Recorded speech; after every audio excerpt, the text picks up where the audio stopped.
Is there a conversation in your relationship that you've been meaning to have for weeks and maybe even months, and you just keep not having it? Maybe it's about feeling disconnected. Maybe it's about how exhausted you are and how you don't feel like your partner really sees that. Maybe it's about something that happened 3 months ago that you said it's fine about, but it's honestly still sitting there, kind of like a wet towel on the bathroom floor, annoying every single day, but somehow still not picked up. If you're nodding right now, this episode is for you. Today, we're talking about conflict avoidance, what it actually is, why high achieving people are especially prone to it, and what it quietly costs you in your relationship over time. And yes, we are going to talk about what to do instead with something concrete you can actually try this week. Because here's what I know after 20 years of working in the world of psychology: the relationship doesn't usually fall apart because of this big dramatic blow up. It falls apart because of all the small conversations that never happened. So go grab a warm drink, probably pen and paper for this one, and let's dive in.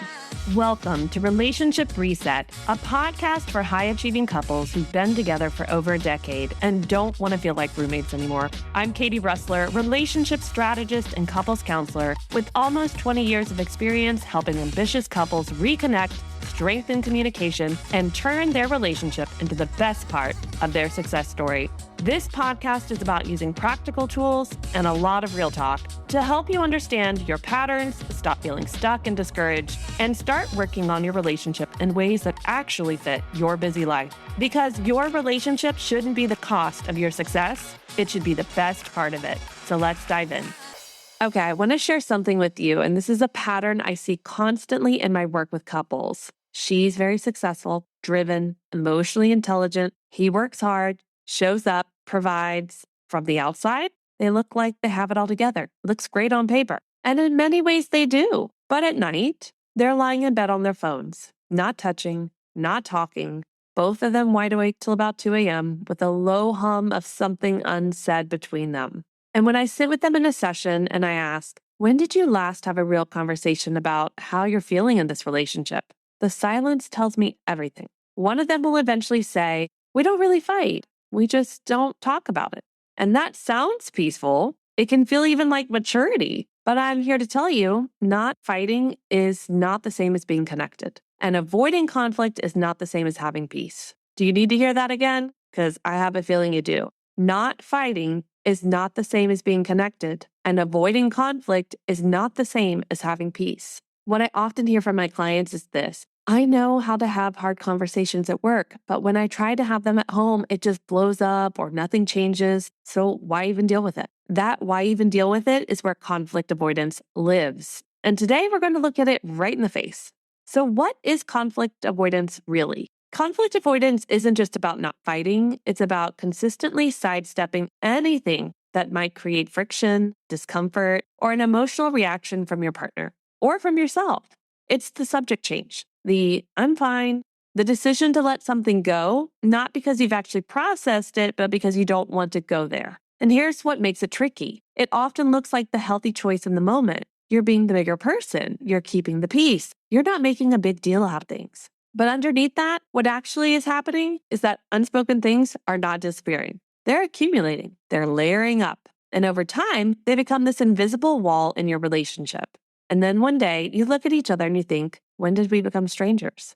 Let's talk about why high achievers are especially vulnerable to this. If you are someone who is super competent and driven and used to solving problems efficiently, the discomfort and perceived inefficiency of an emotionally messy conversation feels deeply uncomfortable. See, you've learned to optimize. You've learned to be productive. And a circular conversation that goes nowhere for 45 minutes to an hour, that feels like a waste of time. So your brain starts categorizing certain conversations as not worth it. Not because they don't matter, but because you've learned that they don't always go well. And your adaptive child, which I've talked about in previous episodes, that version of you that figured out how to get through childhood and survive, in quotations, even if it was a good childhood, starts running the show. Their adaptive behaviors are maladaptive in adulthood. They're trying to keep you safe or avoid rejection. They don't want to rock the boat. For many of you, avoiding conflict was the smart move growing up. Maybe you learned that when things got emotional at home, it was better to stay quiet and keep the peace. Maybe you learned that your feelings created problems for the people around you, so you learned to manage them privately. These were brilliant adaptations as a child, but they are now getting in the way of your intimacy as an adult. So they're not working. Esther Perel is one of my favorite relationship thinkers in the world, says that the quality of your relationship is determined by the quality of your conversations, not your compatibility, not your love languages, not even your history together, your conversations.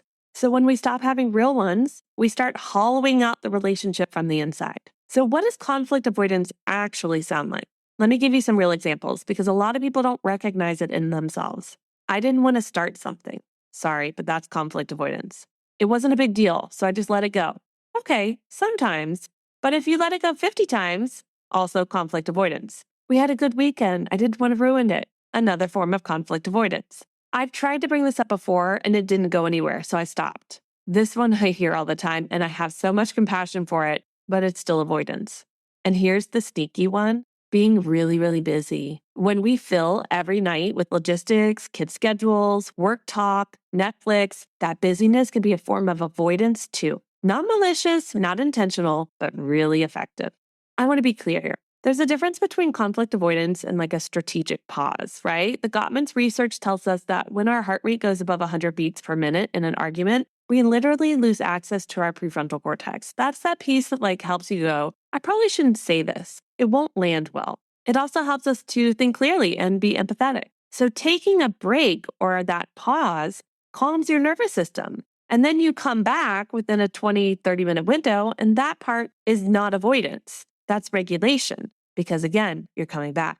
Avoidance is when the break becomes permanent and you never come back to it. But we need to talk about the cost of keeping the peace, in quotations, at all cost. Here's what happens in relationships where conflict is constantly avoided. First, resentment builds. The things that go unsaid don't vanish. Sorry, guys. They get stored and they start to show up in weird ways. And we need this reality check that stored resentment over time is one of the greatest predictors of relationship breakdown. The Gottman's research has shown that contempt, that eye roll, that sense of superiority, that quiet, I've given up on you, even a kid could figure this out, is the single biggest predictor of divorce. And contempt is often just old resentment that never got aired. The second thing that happens when conflict is constantly avoided is that the distance grows between both of you.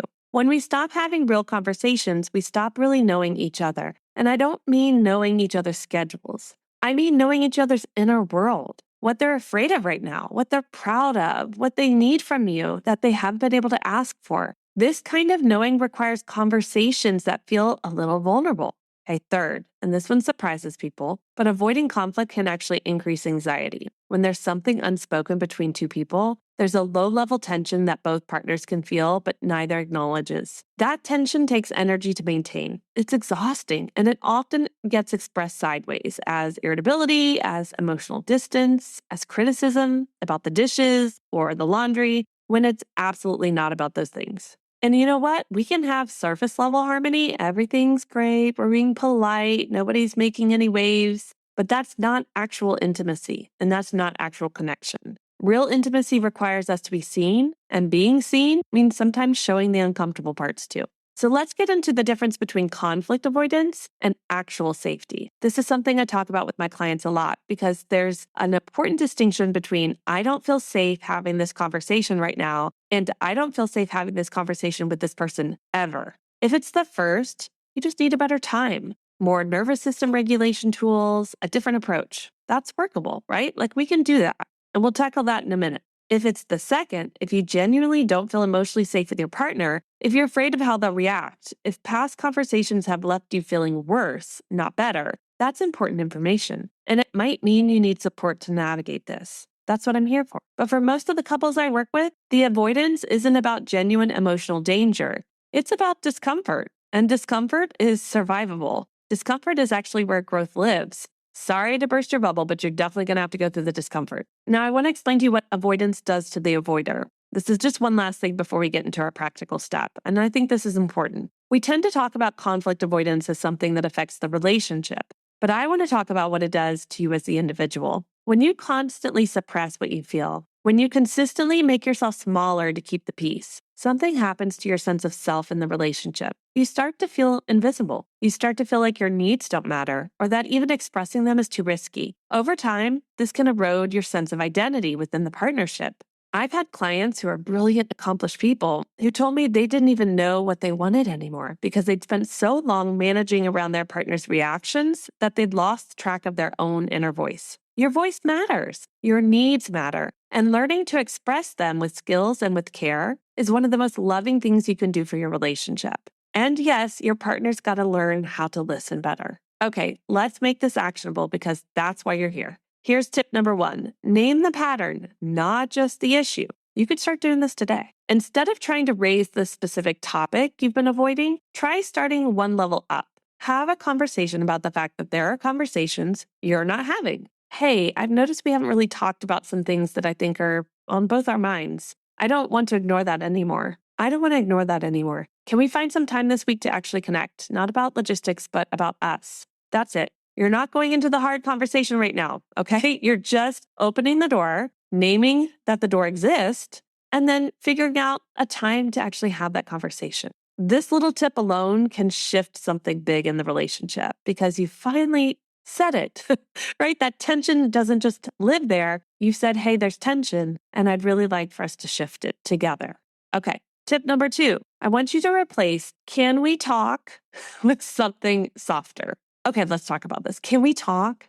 3 words that send most people's nervous system straight into threat mode, even if it's your friend. Because "can we talk" has never in the history of relationships preceded good news. If it does, the person was being kind of cruel. They were trying to play on your emotions. Instead, try, "I'd love to share something with you. Can we find 15 minutes tonight?" Or, "There's something I've been sitting with and I'd really like your perspective on it." Or even, "I want to feel closer to you. Can we have a real conversation tonight?" The framing changes the nervous system's response. You're inviting connection, not announcing a verdict. There's a big difference, by the way.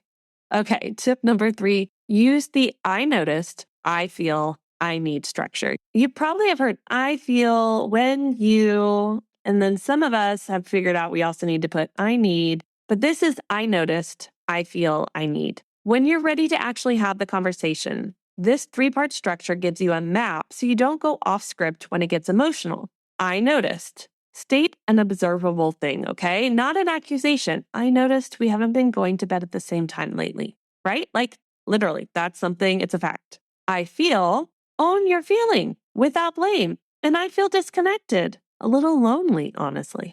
I need, make a clear, specific ask. I think I just need us to put the phones away and actually talk for 20 minutes before bed. Can we try that?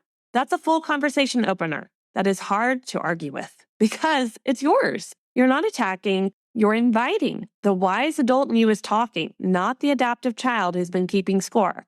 Now, I want to remind you that just because you're going to use this new pattern and phrase system does not mean your partner is always going to be calm and relaxed in how they respond. It doesn't mean you did anything wrong. However, when we start shifting the way that we talk with each other, slowly over time, as long as we're consistent, we will see greater growth and change.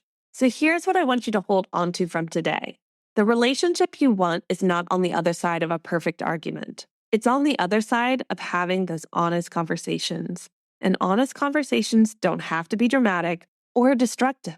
They just have to be real. You got to finally start saying what you're thinking and feeling. You don't build the life you have by avoiding hard things.